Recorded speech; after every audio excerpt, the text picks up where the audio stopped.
But with that comes intubation and pressors, and that's okay.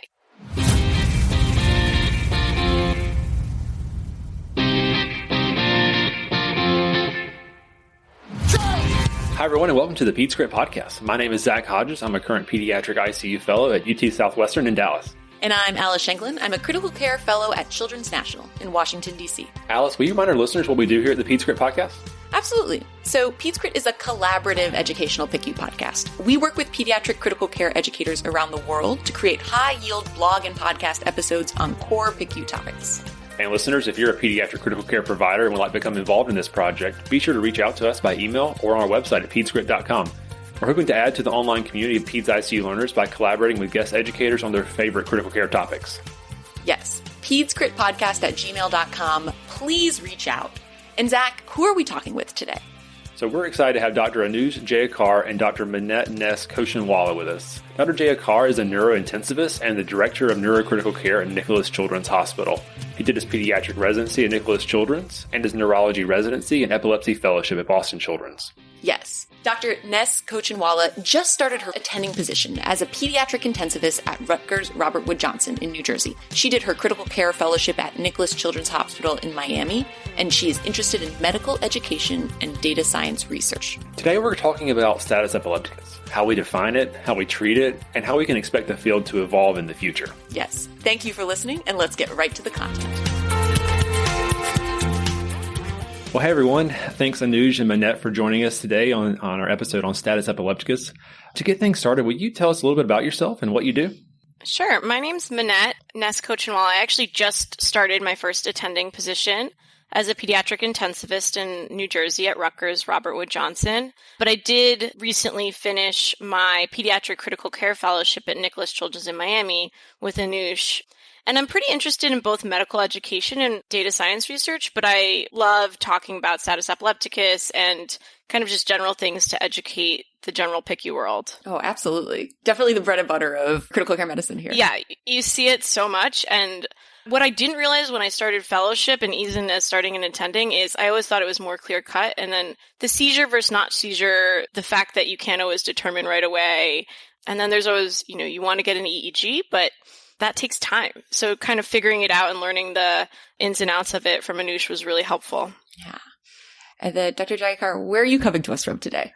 Sure. So my name is Anuj Jayakar. I'm coming from Nicklaus Children's Hospital in Miami. I am a neurointensivist by training and in practice, and I function as the Director of Neurocritical Care at Nicklaus Children's. I did my training in neurology and child neurology, followed by fellowship training in epilepsy and neurocritical care. My main focus is on the management of status epilepticus, hence why I'm always excited to talk about it and kind of educate the fellows and residents more, just because for us in the neuro ICU, this is really our bread and butter. So we want to make sure that everyone's to speed so that way we can help these kids in as best a way as possible. Oh, absolutely. Perfect. Yeah, let's get right started. So Anuj, Manette's already introduced this somewhat, but will you tell us why status is such an important topic for us to talk about today? So the main thing that we see in our ICU is the sheer quantity of kids who present with status epilepticus. It is a very common condition that results in kids being admitted to the hospital, especially in the ICU. There's estimates that there's anywhere from 25,000 to 50,000 cases annually per year, which is a sizable number given our percentage of kids with epilepsy. There is a relatively low mortality rate, anywhere from 0 to 3%. But status epilepticus does result in a significant morbidity in the form of future development of epilepsy, either increasing or worsening of developmental delays, primarily from a motor or cognitive perspective, behavioral impairments, and as you guys are all well aware, a significant reduction in the quality of life. And the main importance for kind of why I'd like to talk to people about it is that there is very strong evidence to show that early recognition and treatment does improve the overall outcomes in these patients and can significantly help reduce the morbidity that we see. Oh, wow. So having an educated team is really going to help your patients. Yeah, and kind of as neurologists, we always like to harp on the fact that time is brain. So really being able to do, this applies to seizures, to strokes, to a variety of different neurologic conditions, but being able to act timely, diagnose and treat is really key to management. And there are much more pediatricians, there are much more emergency room doctors, intensivists, than there are neurointensivists. So the faster you guys can work to diagnose and treat, the better it is for the patient and the easier it is for us to then come in and help out with the management. No, absolutely. All right. So let's start with a case here. I'm going to run the patient by you. An outside emergency department calls for a previously healthy, immunized 8-month-old who came into their ED via ambulance after a generalized tonic-clonic seizure at home. They gave rectal diastat initially because they didn't have IV access. Upon arrival, she was sleepy and not at her neurologic baseline. A few minutes later, she started seizing again, and it has not stopped. At this point, it has been 10 minutes with constant seizure activity. They've gotten IV access, giving her 0.1 mg per kg of IV Ativan, and they've ordered 20 mg per kg of Keppra and called you. So this is very common as a fellow or an intensivist to get this call from the ER. Change the age, change the past medical history, but this is a very common thing. And when they even come up, I think a lot of what you deal with also is just the panic from the family. Yeah. If they've never seen a seizure before, it's incredibly scary. So I think it's a really good thing to talk about. So maybe jumping right in, Anuj, is this something that we call, what are your initial thoughts when you hear this case? And can we call this status quite yet? So the short answer is yes. So when we think of status, we think of it in two different ways. So historically, we've always thought of status as a seizure that lasts for 30 minutes or more, or where you have 2 or more seizures without recovery of consciousness in between during this time period. Realistically, though, we know that that's not how we practice in our hospital settings. Operationally, we look at more of a definition of status as 5 minutes of a continuous seizure or 2 or more seizures without complete recovery of consciousness in between. So essentially for this case that we have for this child, we would definitely consider this status epilepticus, and we would want to work towards a treatment algorithm for that. Oh, absolutely. And it's harder to stop the longer it goes, right? Yeah, and so that's where the big change from that 30 minutes to 5 minutes occurred. So historically, we had used 30 minutes because beyond 30 minutes was the time based off animal models that we saw that you could get brain damage as a result of a continuous seizure. But what we realize is that if we treat before 5 minutes, well, it becomes 1, easier to treat, and 2, most seizures will stop spontaneously before 5 minutes. Once it starts to go past 5 minutes, though, what we notice is that seizures tend to have what I like to consider a juggernaut phenomena. And it's not often that we relate neurologic terms to X-Men characters, but realistically, what we see is that the longer a seizure goes on, the harder it is for the seizure to stop. As a result, we use that 5-minute cutoff as our treatment point just because it optimizes our likelihood of preventing things from escalating to that 30-minute mark and causing that significantly higher degree risk of brain injury and further morbidity. Yeah, and that's also because as a seizure goes on longer, the GABA receptors actually endocytose within the cell, and almost all of the medications that we use to stop seizures act in some way on those GABA receptors, which makes sense. Seizures are an overstimulation of the brain. You have to kind of calm it down by acting on the GABA receptors. So there's actually just less target substrate for things like benzodiazepines to work on the longer that a seizure goes. And another little trick that I do is I always actually try to either look at the clock or something when I come in, because timing 5 minutes in real time when somebody's actively seizing and you have a nurse, well, usually the nurse is pretty calm because they're a PICU nurse, but the parents freaking out and all of these things, I think it really helps you kind of gauge exactly how long it's going on. Sure. Definitely a lot for the entire team. As a first year fellow, I can recognize a generalized tonic-clonic seizure, those sudden loss of consciousness, the jerking movements, but there's also a lot of ambiguity here, and sometimes diagnosing a seizure is not quite so simple. Do you guys have any tricks to determine if a patient's actually having a seizure? Yeah, sure. So first off, it could be I agree with you that it could be very difficult. And part of this is, one, for kids who have generalized tonic-clonic seizures, the longer a seizure goes on, by nature, kind of the amplitude or kind of how strong those jerky movements are will slowly get less and less, to the point where you may not really see any clear jerks. You may just see very subtle quivering of the muscles. You may see very subtle mouth movements or eye movements. And it can be really difficult to tell whether this is a true convulsive seizure or whether this is due to a medication effect or not. So there are certain things that we can look for to help us gauge kind of the risk for whether a child is actively seizing or not. Some of those things that we can look for will be whether they respond to external stimuli. Frequently, we'll give them noxious stimuli, either with sternal rub or kind of pinching them in the extremities and see if they respond to us. A lot of people will check pupillary response. I haven't found that to be as good of a correlate. So typically, I'll look to see if we can stimulate them out of it or not. But realistically, these can be very, very challenging. And it's confounded by the fact that these are kids who at certain points may be very ill, getting many sedative medications, which can cloud the picture, or in the process of getting lines, or in certain cases being intubated. So it can make it very challenging to gauge whether they're truly seizing or not. Oh, wow. Absolutely. So let's circle back. Now that we have thought a little bit about what status looks like and how we define status, let's circle back to our case. So we've got an 8-month-old infant with multiple seizures now in status epilepticus. Even if this is all we know about her, what are your first steps in caring for a patient with status epilepticus? What are you guys thinking? Well, usually, the intensivist is the first person seeing them, not the neurologist or the neurointensivist. And so it's kind of like every patient, ABCs are important in these patients just as they're important in every patient. So they're usually hooked up to the monitor. You want to check for any chest rise and make sure they're actually protecting their airway and that they're not retaining a lot of CO2. And that also kind of depends on how long the seizure is going, right? Like, so if you think you can stop this seizure in a few minutes and they're desatting and becoming hypercarbic, it might be better to kind of use a bag mask in order to ventilate them instead of immediately intubating them. But if they're not coming out of it for a while and you think they're not going to be able to protect their airway and they're kind of hypercarbic, then it might be important to protect their airway with intubation. But you also have to think any other medications that you give for intubation do cloud your clinical picture. So it's just kind of like you have to take it as a patient by patient basis. And they may also need any additional oxygen and, obviously things like that. Non-invasive end tidal is helpful a lot in these patients, just to see, especially if they're going in and out of seizures, just to kind of make sure that you're not missing anything. And then obviously, you want to do multiple neuro exams of these patients just to see how they're doing. Oh, and IV access. Oh my gosh. Very important. Where is your access? Yes, exactly. Because, I would love for everybody that comes up to the IVCU to have great IV access, but a lot of times that's not the case. So these kids even if they have IV access, I'll often get a second one just because they are high risk. And if they're seizing, they're more likely to lose their IV access, obviously. And get just some basic labs, especially sugar. Always think about that.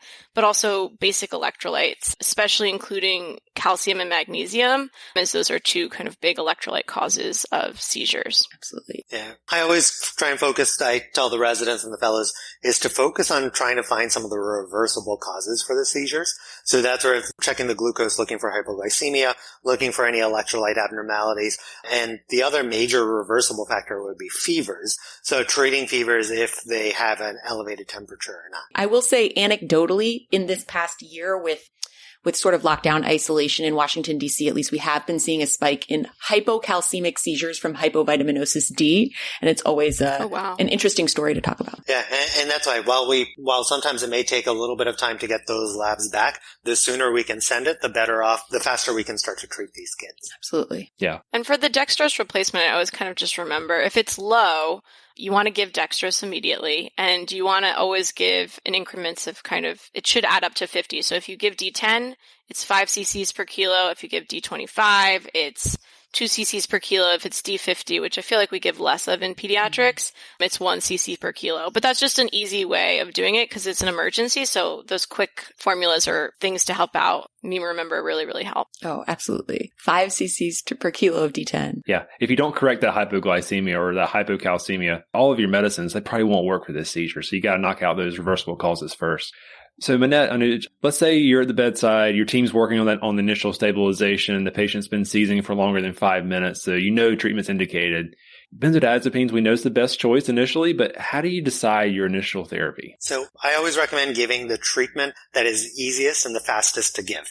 So if you have IV access, obviously we would want to give an IV benzodiazepine first. If you don't wait to get IV access. Use a rectal or intranasal or sublingual form or intramuscular, whatever you have at your disposal. Kind of like we had talked about at the beginning. Time is brain. So whichever one you could give fastest, whichever you have at the bedside, should be your benzodiazepine of choice.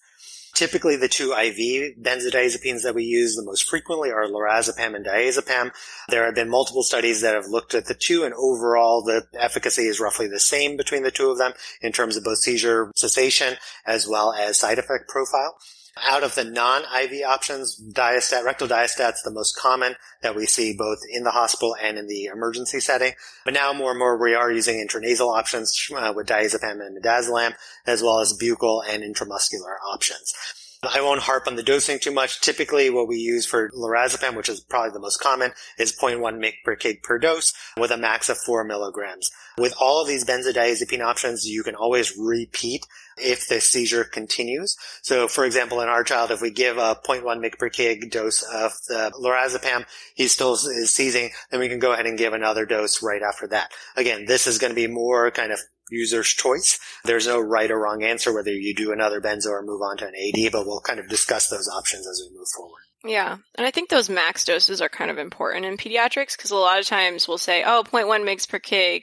But if it's a 15-year-old who's 80 kilos, you don't want to give them 8 milligrams, and then you're kind of in a lot of trouble from other issues as well. So just recognizing that in your teenagers. I will also, doing the discharge medrec for patients with epilepsy, I will say that I always thought it was interesting, the rectal diastat dosing chart and the way that it varies with both the weight of the patient and the age of the patient. Yeah, it's always important to use that chart for your guidance with that. And especially now that we're getting more and more of the intranasal options, there's a lot of age and weight-based recommendations. So using your UpToDates, your Lexicoms, your kind of online resources is very helpful. I still keep a photo of the diastat card on my phone just to keep that as a easy kind of reminder whenever I need to do those prescriptions or do those doses. And you may have mentioned this already, but say your patient continues to seize after that first dose of a benzodiazepine. How long will you wait until you redose that medication or choose something else? So typically I'll give them a couple of minutes. Realistically, you're looking at anywhere from 2 to 5 minutes. But what I always, especially when this is occurring in the inpatient or the ER setting, what I always say is once you've given your first benzo, if they're still seizing after about a minute, I would at least start to get the second one ready. Because typically by the time they draw it up, you're ready to go. You're looking at another minute to 2 minutes before that's ready. So at least there you're at a 3-minute window where if they're still seizing, you can get ready to go ahead and give another round. In terms of what to give, typically we'll go ahead and give a second line benzo, but a lot of times now instead of doing that, we will move towards other AED options or anti-seizure medicines. Oh yeah. So once you've gotten your 2 doses of your benzo of choice in, probably Ativan, what is your favorite second line agent? I know that there's been some recent literature discussion in the space. So historically, the main seizure medicines that we've used have been fosphenytoin, valproic acid, or Keppra. There have been multiple studies that looked at these medicines in comparison, but most recently we had the ESET trial that came out a year or 2 ago that compared the 3 of these in a randomized controlled trial and overall showed that there was really no significant difference in terms of efficacy between the 3 of them. Keppra maybe has a little bit of a more favorable side effect profile, but overall you can use any 3 of them and expect comparable efficacy. The main thing that I always try and remind residents and fellows on is that the dosing with these is a little bit different than what we may have dosed in the past. So if your fosphenytoin is your same 20 mg per kg as we've done with a max of 1,500 milligrams, but Depakote is now, or valproic acid is now 40 mg per kg with a max of 3 grams, as opposed to typically we bolus with 20 mg per kg. So for status, we use a higher dose. And Keppra is actually, the recommended dose is 60 milligrams per kilogram with a max of 4.5 grams, which is way more than the typical 20 milligrams per kilogram that we've dosed. And to me, this is something I very frequently will use the 60 milligram per kilogram in high doses of Keppra for status management and have found that it has resulted in a much more comparable seizure cessation rate than when we were using the 20 per kilo in the past. Oh, wow. Yeah, I love Keppra. I think it's a great drug. because it doesn't stop their breathing, which is really great as an intensivist, as a side effect profile. And I agree. I feel like a lot of people were giving 20 mg per kg, but we now have evidence that shows, what is actually equivalent is the 60 mg per kg. So I think, go big. And like Anuj talked about earlier, we want to stop these seizures and we want to stop them fast. That's powerful. Can I just ask about valproic acid? I feel like I've had the fear of valproic acid put into me. You give it to someone with a metabolic disorder, liver failure immediately. Can you guys comment on that at all? Yes, the main areas where I would not give valproic acid would generally be a child under 2 years of age. I would be hesitant if they have a known liver disease already, or if they have kind of known mitochondrial conditions. But if they don't have that, it's still a reasonable option to give. I would say that it's not used as frequently in the US, but in other countries and other parts of the developing world, valproic acid is a much easier medicine to get IV. So as a result, there is a lot of literature on it, and the data for it is quite good. So especially there's multiple studies published out of India in which they frequently will use it as a first-line IV agent in the management of status epilepticus with pretty good outcomes. So I think, again, here we may benefit from having other options, but it is still a perfectly reasonable medicine to keep in mind. Oh, wow. That's interesting. Would you stay away from valproate in like a adolescent female if you didn't know she was pregnant or not? I would be hesitant, but as a one-time dose, if that's all we have, I would go ahead and give it. I think if we have the other options, I would probably lean towards those. But if valproic acid is all we have and the kid's seizing, you go ahead and give it no matter what. Sure. This could be a good segue into phenobarb. So thinking back on neonatal ICU rotations, that was a common medication used for babies that were seizing. Does it have a role in status at all?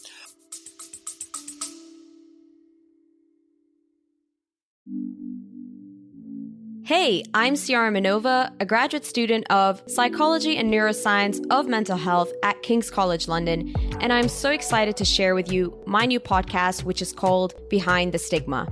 Every other week, I will be mainly talking to the podcast clinical psychologists, clinicians, researchers, educators in the field, you name it, basically people that I find so inspiring and that will help us understand the latest research, concepts, but also complexities and controversies surrounding mental health. These are going to be some great discussions and a peek into the fascinating world of psychology, neuroscience, and psychiatry.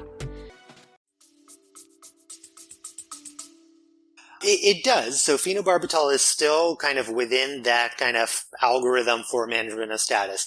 But due to its side effect profile, I would say that the phosphatidylcholine of valproic acids and Keppras of the world have maintained its relative superiority over phenobarbital. So while we still keep it as one option, it's not typically kind of our first seizure medicine that we go to. And I would say that that'll probably continue to drop down the line as other medicines like glucosamide or brivaracetam get better studied in the management of status epilepticus as we go forward. Oh, wow. And side effects for phenobarb, you're kind of getting at respiratory depression, sedation. Yeah, respiratory depression and sedation is probably a little bit higher with phenobarbital as compared to the other three that we have been focusing on before. Understood. So to keep going with our case, so now our patient who 8-month-old status epilepticus initially received 20 mg per kg of Keppra has now got an additional 40 mg per kg of Keppra to really optimize her dose. Despite this, she continues to seize 10 minutes after the medication is given. I know that we're starting to get into a really difficult situation here without much evidence, but how do you two think about choosing the next step in treatment and escalating appropriately? So for us, at this point, once they have failed to respond to adequate doses of first and second line AEDs, in this case, Ativan and Keppra, we would define this as refractory status epilepticus. And this is a very common ICU emergency that we deal with because once they've reached this point, these are typically kids that will be unlikely to be admitted to the floor, or if they're already there, will be rapidly being transferred to the ICU. So it's important to kind of use this as a definition point, because that'll be where we need to then shift our thought process in terms of next steps in management. Just for our listeners out there, frequently you will hear a term called super refractory status epilepticus. This is where status epilepticus has persisted for more than 24 hours after administration of anesthesia or recurs after reduction or withdrawal of anesthesia. So again, this is just a definition that we use, but again, for the management of our patient right now, these are just things we have in mind, but not as relevant. Both of these, though, are associated with significant long-term neurologic dysfunction and have a higher mortality rate. Yeah, and I would say for these patients, you end up giving them, obviously in close consultation with your neurologist or neurointensivist, more medications. And so it's really important for the intensivist to just continually reassess their ABCs, because all of the medications that you're giving, or not all of them, but a lot of them affect their central nervous system depressants, obviously, and they do affect their respiratory drive. So maybe if they didn't come to you, they came to you spontaneously breathing and they were able to protect their airway, they may not do that. And then the other thing is you have to watch their blood pressure very carefully.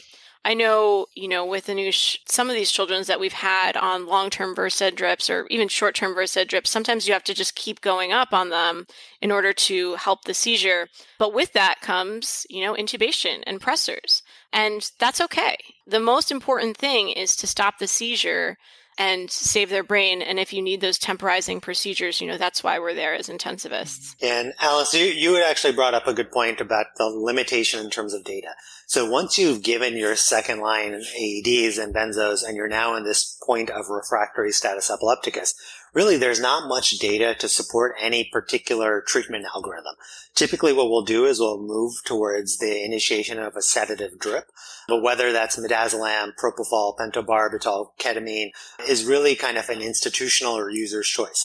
Many institutions have their own set pathways for which anesthetic of choice they would want to use. A lot is driven by the intensivist and their comfort level with things. Here at Nicklaus Children's, we will use midazolam typically as our first line sedative agent. And the goal is really to kind of use these sedative drips in order to more strongly inhibit and suppress the epileptic activity. One thing I always like to reinforce with the residents and fellows is that with all of these things, you don't want to just start a drip. You want to make sure that you bolus first and then start the drip, because what you're aiming to do is really to saturate the receptors, especially whatever remaining GABA receptors are there. And using the boluses is really key in order to do that. So typically what we'll do is we will give a bolus. Suppose I start a midazolam drip, even at a low rate of 0.05 or 1. I will typically bolus at that number, 0.05 or 0.1. I'll typically bolus at that number or even higher and then start the drip. And every time we increase the drip, we will bolus again in order to kind of, again, just optimize the success of that drip. Yeah. And a lot of times at this point, these kids are on EEG unless we're certain that it's all clinical seizures.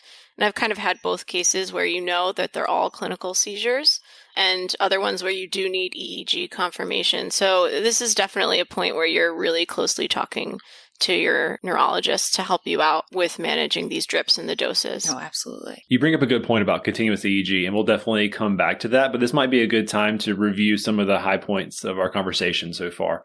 So, what I understand is important, quick early identification of status epilepticus, trying to get medications in at around 5 minutes if possible. Start with benzodiazepines, and there's not really a clear-cut favorite between lorazepam or diazepam, but really the take-home point is to give what's available to you at that time. Moving on to your second-line agents, Keppra, phosphine, and valproate are the three that seemingly are stronger than others. With phenobarb kind of falling by the wayside because of its respiratory depression side effects. And then as we move to that third phase therapy, it's really institutionally specific to what they have available kind of in their protocols written. Any other kind of big picture thoughts from this first part of our conversation you want to reinforce? No, I think that's good. Okay, so kind of thinking about continuous EEG, we kind of mentioned earlier in our conversation about this non-convulsive status subtype. We're always worried about that in patients with altered mental status who are high risk of seizures, or especially who came in with status. What's the role of continuous EEG in patients admitted to the PICU with status? For us, EEG is really our bread and butter for helping to manage this refractory status or non-convulsive status epilepticus. There have been numerous studies over the last kind of 10 to 20 years that have shown that in the ICU with patients who are admitted for a variety of different etiologies on EEG, anywhere from 10 to 40% of them will have seizures, with a high number of them having electrographic seizures, i.e. seizures without clinical symptoms, in which EEG is necessary in order to detect that epileptic activity. Of those patients, about a third will meet criteria for status epilepticus. And like I mentioned, about a third of those will only have electrographic seizures. So that EEG is really, really important. In the ICU, especially, there's a variety of different patient types that may benefit from continuous EEG. Obviously, the kids who are in refractory status epilepticus would be the main ones, especially kind of like I mentioned earlier, their clinical symptoms and the movements that they're having may kind of diminish in terms of amplitude and may be harder to see. But there are a variety of other kids who would benefit from continuous EEG monitoring. These are kids who were in status and now have prolonged altered mental status, where there's a high risk for subclinical seizures.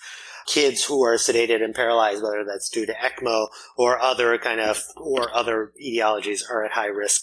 Kids post-cardiac arrest, kids with epilepsy, with sepsis, kids with traumatic brain injury, intraparenchymal hemorrhages. The list kind of goes on and on. But as you can tell from that list, that's a significant percentage of our kids within an ICU setting. But overall, we know that the rates of seizures, especially electrographic, are very high. And EEG is really helpful to manage these kids because, one, we can use the EEG to help our titration of anti-seizure medicines. We can use it to monitor for seizures in the setting of especially neuromuscular blockade. And it's just a helpful screener for subclinical seizures and subclinical status epilepticus. That sounds like a really powerful tool. And I have a question about that.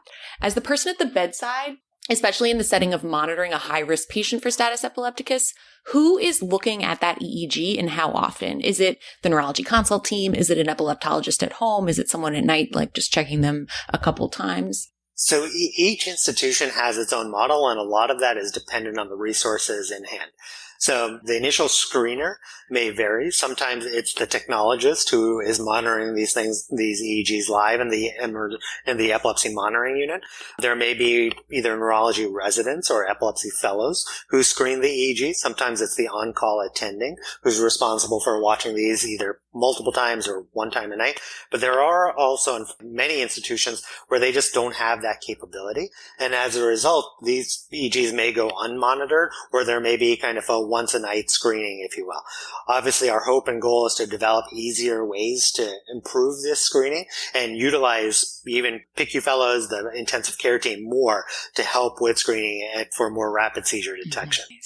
Yeah. And then, obviously, if there's anything clinical, you can always call, no matter what sort of screening protocol there is. If there's anything clinical or a change in the patient's status, I frequently called just to have them check just in that particular time. Yeah, and especially in the ICU, there are certain patients that we know are a little bit more at high risk, who we as neurologists will generally keep a much, much closer eye on. So these will be kids with persistently abnormal mental status following a seizure, where about a third of those will be having subclinical electrographic seizures. Patients with traumatic brain injury with altered mental status will be at high risk. Kids who already had a baseline abnormal EEG, where we've connected them, they may be not having seizures, but their background activity is very abnormal, where they may have periodic discharges, which are a marker for higher risk for seizures, or have a significantly irregular background activity. And then finally, there's those kids where they are on sedation or paralysis, such as kids with ECMO, where we will be kind of at much higher guard, if you know. Absolutely.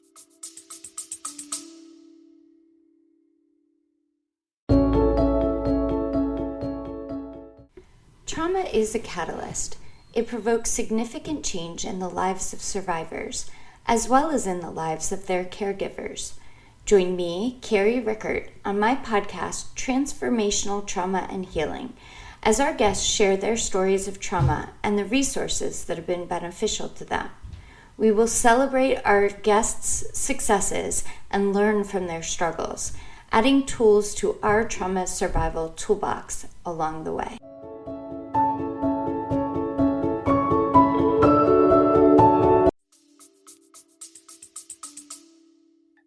Continuous EEG is so incredibly valuable, but it is so resource intensive. Help me understand, how many patients will you miss if you just use these spot EEGs? Like if say you have a spot EEG that's normal, like how reassuring can that actually be in some of these high risk patients? Any EEG is better than none. So there have been studies that have shown that even kind of regular spot EEGs do have some benefit in terms of picking up seizures.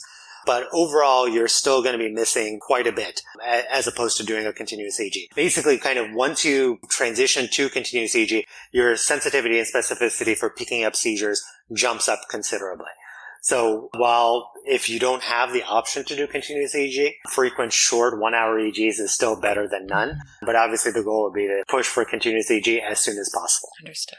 And then once a patient is on a continuous EEG, how do you two think about when it's safe to stop the continuous EEG if we haven't seen any seizures? So there are a variety of different guidelines in terms of how long to keep kids on. Largely that depends on the etiology and the reason for monitoring on EEG. For kids who have altered mental status post a seizure, typically we'll monitor them anywhere for typically up to 24 hours. There are certain other scenarios like cardiac arrest or ECMO where there's some thoughts of monitoring these kids up to 48 hours. Realistically, I would say that our institution, we typically monitor for about 24 hours for most of these kids, and then use certain background features to gauge our level of concern and potentially monitor for longer. Wonderful. For the most part, 24 hours is going to be your kind of go-to number. A good rule of thumb. But again, the main thing is you want to initiate the EEG as soon as possible. Again, sometimes we may be limited by resources such as technologists or machines, but as soon as we can, the better off we'll be. Yeah, and I think also being in conversation with your neurologist, because there is, it's not an immediate technology, right? You have to have the technologist put the leads on the head and start recording, and it takes a little bit of time. And so I think what I always do is after it's been on for, a couple minutes to a half an hour, I'll talk to the neurologist again and just be like, hey, letting you know that the EEG is on so that they can make sure to look at it. So they're not at home just kind of trying to figure out when this is going on or in the hospital, depending on what time of day it is. Oh, absolutely. And I think the nice thing is nowadays we are having newer technologies come out. So there are a number of technologies focusing on rapid EEG application with kind of fewer electrodes to aid in more rapid seizure diagnosis. So this is largely being used in adults, but we're seeing it being used more and more in kids as well. And the hope is that this will speed up our time to getting the EEG on, speed up our time to diagnosis. And I think this has especially more use in centers with limited technologists, limited overnight coverage for continuous EEG. Because like I said, having some EEG is better than none. Oh, that's pretty cool. I didn't know that. So in addition to this, new technology that you mentioned, what do you see on the horizon with status? I know you mentioned earlier there may be some other medications who may be kind of coming up for additional choices for second phase therapy. Is there anything else that we need to be aware of? Yeah, so there's a number of different medication options, whether that's lacosamide or brivaracetam that we're slowly adding to our status epilepticus kind of algorithm. In addition to that, there is kind of ongoing studies looking at adjunct medications, so including neurosteroids and other kind of immunomodulatory medicines to see whether that may aid in the resolution of status epilepticus, especially refractory and super-refractory status epilepticus. There have been a number of studies that have looked at the ketogenic diet to aid in the management of super-refractory status epilepticus with overall good outcomes. Oh, wow.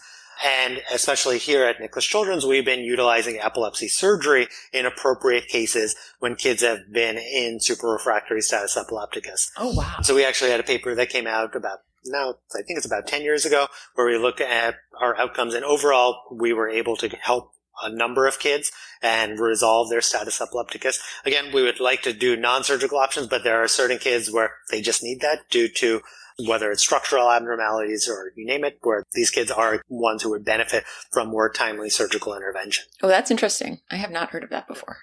So I think the sky is really the limit. I think we're getting better in terms of our detection of status epilepticus, both through more rapid EEG. We now have kind of digital analysis softwares where we can analyze the EEG and kind of detect seizures more rapidly. So I think that's where we'll hopefully be able to get more access for the ICU fellows, the ICU team, where they can help with the screening for status epilepticus.